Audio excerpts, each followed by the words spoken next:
740 കോടി രൂപയാണ് വയനാടിന് വേണ്ടി തിരിച്ചത്. ആ പൈസ വിടാം. ഒരു വീട് നിർമ്മിക്കാം. 20 ലക്ഷം രൂപ കൊടുത്തു. അങ്ങനെ 400 വീട് വയ്ക്കാൻ എത്ര കോടി വേണം? 80 കോടി വേണം.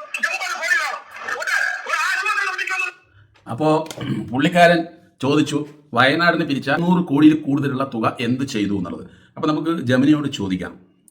ജെമിനിക്ക് എന്താണ് ഇതിനെക്കുറിച്ച് പറയാനുള്ളത് നോക്കാം. ജെമിനി, വയനാട് ദുരന്തവുമായി ബന്ധപ്പെട്ട് കേരള സർക്കാർ ഫണ്ട് പിരിച്ചിരുന്നു. ആ പൈസ എവിടെ? ജെമിനിക്ക് അറിയുമെങ്കിൽ ഒന്ന് പറയുക. വിട്ടിട്ടുണ്ട്.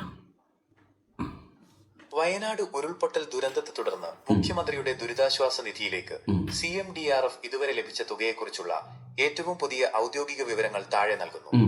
പിരിഞ്ഞു കിട്ടിയ ആകെ തുക 2025 ജനുവരി 23 മുഖ്യമന്ത്രി നിയമസഭയിൽ അറിയിച്ച കണക്കുകൾ പ്രകാരം 712.98 കോടി രൂപയാണ് വയനാട് ദുരന്തവുമായി ബന്ധപ്പെട്ട് ദുരിതാശ്വാസ നിധിയിലേക്ക് സംഭാവനയായി ലഭിച്ചത്. പ്രധാന കണക്കുകൾ ഒറ്റനോട്ടത്തിൽ. വിഭാഗം ലഭിച്ച തുകവറ വിവരം. ആകെ സമാഹരിച്ചത് 712.98 കോടി രൂപ 2025 ജനുവരി വരെ. പ്രതീക്ഷിക്കുന്ന ചെലവ് ഏകദേശം 2200 കോടി രൂപ പുനരധിവാസത്തിന്. സംസ്ഥാന ബജറ്റ് വിഹിതം 750 കോടി രൂപ 2025 ഫെബ്രുവരിയിലെ ബജറ്റിൽ. മറ്റു സംസ്ഥാനങ്ങളുടെ സഹായം കർണാടക, ആന്ധ്ര 10 കോടി രൂപ വീതം, തമിഴ്നാട് 5 കോടി രൂപ തുടങ്ങിയവ. മറ്റു ശ്രദ്ധേയമായ കാര്യങ്ങൾ. കേന്ദ്ര സഹായം. വയനാട് ദുരന്തത്തിനായി കേന്ദ്ര സർക്കാരിൽ നിന്ന് പ്രത്യേക പാക്കേജായി കേരളം 2000 കോടി രൂപ ആവശ്യപ്പെട്ടിരുന്നു. എന്നാൽ ദുരന്ത നിവാരണ ഫണ്ടിലെ SDRF വിഹിതമല്ലാതെ വലിയ തോതിലുള്ള പ്രത്യേക സാമ്പത്തിക സഹായമൊന്നും കേന്ദ്രം ഇതുവരെ അനുവദിച്ചിട്ടില്ല. ചിലവഴിച്ച തുക. ദുരിതാശ്വാസ നിധിയിൽ നിന്ന് ലഭിച്ച തുക പ്രധാനമായും ടൗൺഷിപ്പ് നിർമ്മാണത്തിനും ദുരന്തത്തിൽ വീടുകൾ നഷ്ടപ്പെട്ടവർക്ക് പുതിയ വീട് നിർമ്മിക്കുന്നതിനും ബാങ്ക് വായ്പകൾ ഏറ്റെടുക്കുന്നതിനുമാണ് സർക്കാർ ഉപയോഗിക്കുന്നത്. ലഭിച്ച മറ്റു സഹായങ്ങൾ. കോർപ്പറേറ്റുകൾ, NGOകൾ, വ്യക്തികൾ എന്നിവരിൽ നിന്നും വലിയ തോതിലുള്ള സഹായം ലഭിച്ചിട്ടുണ്ട്. ഉദാഹരണത്തിന് ലുലു ഗ്രൂപ്പ്, അദാനി ഗ്രൂപ്പ് തുടങ്ങിയവർ 5 കോടി രൂപ വീതം സംഭാവന നൽകിയിരുന്നു. ഈ വിഷയത്തിൽ സർക്കാർ പുറത്തുവിടുന്ന ഏറ്റവും പുതിയ കണക്കുകൾ CMDRFന്റെ ഔദ്യോഗിക വെബ്സൈറ്റിൽ ലഭ്യമാണ്. ബാക്കി തുക എന്ത് ചെയ്തു? ബാക്കി തുക എവിടെയാണോ ഉള്ളത്? മുഖ്യമന്ത്രിയുടെ ദുരിതാശ്വാസ നിധിയിലേക്ക് CMDRF ലഭിക്കുന്ന തുക എങ്ങനെയൊക്കെയാണ് ചെലവഴിക്കുന്നത് എന്നതിനെക്കുറിച്ച് സർക്കാർ നൽകുന്ന ഔദ്യോഗിക വിശദീകരണം താഴെ പറയുന്നവയാണ്. വയനാട് പാക്കേജും തുകയുടെ വിനിയോഗവും. ദുരിതാശ്വാസ നിധിയിലേക്ക് ലഭിച്ച തുക മുഴുവൻ വയനാടിനായി മാത്രം മാറ്റിവെച്ചിരിക്കുകയാണെന്നാണ് സർക്കാർ അറിയിച്ചത്.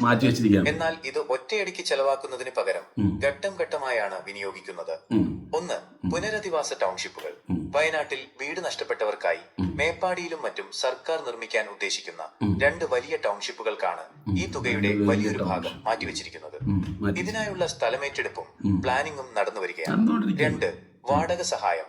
ക്യാമ്പുകളിൽ നിന്ന് മാറിയ കുടുംബങ്ങൾക്ക് പ്രതിമാസം നൽകുന്ന വാടക 6000 രൂപ വീതം ഈ ഫണ്ടിൽ നിന്നാണ് നൽകുന്നത്. 3. ഉപജീവന മാർഗം. കൃഷിയും കടകളും നഷ്ടപ്പെട്ടവർക്ക് സ്വയം തൊഴിൽ കണ്ടെത്തുന്നതിനും ബാങ്ക് വായ്പകൾ തിരിച്ചടയ്ക്കുന്നതിനുമുള്ള സഹായ പദ്ധതികൾക്കായി തുക വകയിരുത്തിയിട്ടുണ്ട്. ഫണ്ട് വിനിയോഗത്തിലെ സുതാര്യത. CMDRFലേക്ക് ലഭിക്കുന്ന പണം മറ്റ് കാര്യങ്ങൾക്ക് ഉപയോഗിക്കുന്നുണ്ടോ എന്ന സംശയം പലരും ഉന്നയിക്കാറുണ്ട്. ഇതുമായി ബന്ധപ്പെട്ട നിയമപരമായ വശങ്ങൾ ഇവയാണ്. ബജറ്റ് വിഹിതം. സർക്കാർ മറ്റ് വികസന പ്രവർത്തനങ്ങൾക്കോ ശമ്പളം നൽകാനോ ഈ പണം ഉപയോഗിക്കില്ല. ഇത് പൂർണ്ണമായും ദുരന്ത ബാധിതരെ സഹായിക്കാൻ മാത്രമുള്ളതാണ്. ഓഡിറ്റിംഗ്. ഈ ഫണ്ടിലേക്ക് വരുന്ന ഓരോ രൂപയും CAG comptroller and auditor general കൃത്യമായി ഓഡിറ്റ് ചെയ്യാറുണ്ട്. നിയമസഭയിൽ ഇതിന്റെ കണക്കുകൾ ബോധിപ്പിക്കേണ്ടതുണ്ട്. പോർട്ടൽ cmdrf.kerala.gov.in ലേക്കുള്ള ലിങ്ക് എന്ന വെബ്സൈറ്റിൽ ഓരോ ദിവസവും ഈ വെബ്സൈറ്റിൽ പോയി കഴിഞ്ഞാൽ നിങ്ങൾക്ക് ഈ കാശ് എന്ത് ചെയ്യുന്നു, എത്ര ബാക്കിയുണ്ട്, എവിടേക്ക് പോകുന്നു എന്നൊക്കെ വളരെ കൃത്യമായിട്ട് നിങ്ങൾക്ക് കിട്ടും. എത്ര രൂപ ലഭിച്ചു എന്ന വിവരം പൊതുജനങ്ങൾക്ക് നേരിട്ട് കാണാൻ സാധിക്കും. ചുരുക്കത്തിൽ പിരിച്ചെടുത്ത തുക അവിടെ തന്നെ ട്രഷറിയിൽ സുരക്ഷിതമാണ്. ഓരോ പ്രവൃത്തിയുടെയും പുരോഗതി അനുസരിച്ചാണ് സർക്കാർ തുക അനുവദിക്കുന്നത്. കേന്ദ്ര സഹായം ലഭിക്കാത്ത സാഹചര്യത്തിൽ പുനരധിവാസത്തിന് ആവശ്യമായ 2200 കോടി രൂപയിൽ ബാക്കി വരുന്ന തുക സംസ്ഥാനം സ്വന്തം നിരക്ക് കണ്ടെത്തേണ്ടി വരും.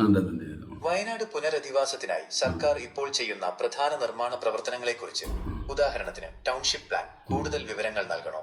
അപ്പൊ പ്രിയ സുഹൃത്തുക്കളെ, നിങ്ങൾ കേട്ടല്ലോ ഈ ഫണ്ട് എന്ത് ചെയ്യുന്നു, ഇപ്പൊ ഈ ഫണ്ട് എവിടെയാണുള്ളതെന്ന്. സത്യം പറഞ്ഞാൽ 2000 കോടി രൂപ കൂടുതൽ വേണം. പക്ഷെ ആകെ കിട്ടിയിരിക്കുന്ന 712 കോടിയൊക്കെ ഉള്ളൂ. അതിന് അവർ പണിയെടുത്തുകൊണ്ടിരിക്കുന്നു, ബാക്കി പൈസ അവിടെ വെച്ചിരിക്കുന്നു. ഒറ്റയടിക്ക് നമുക്ക് പെട്ടെന്ന് എടുത്ത് ഈ കാശ് എടുത്തിട്ട് ചിലവ് ചെയ്യാൻ കഴിയില്ല. കുറച്ചായിട്ട് ഘട്ടമായിട്ടാണ്. അതിൻ്റെ ഉള്ളിൽ എന്തെല്ലാം പ്രശ്നങ്ങളാണ് ഇവരുണ്ടാക്കുന്നത്. 712 കോടിയും 700 കോടിയൊക്കെ പിരിച്ചു, മുഖ്യമന്ത്രി ഇത് കഴിച്ചു, എന്തെല്ലാം ആണ്. നിങ്ങൾ സമാധാനപ്പെടൂ, നിങ്ങൾക്ക് എല്ലാത്തിലുള്ള റിസൾട്ടും കിട്ടും.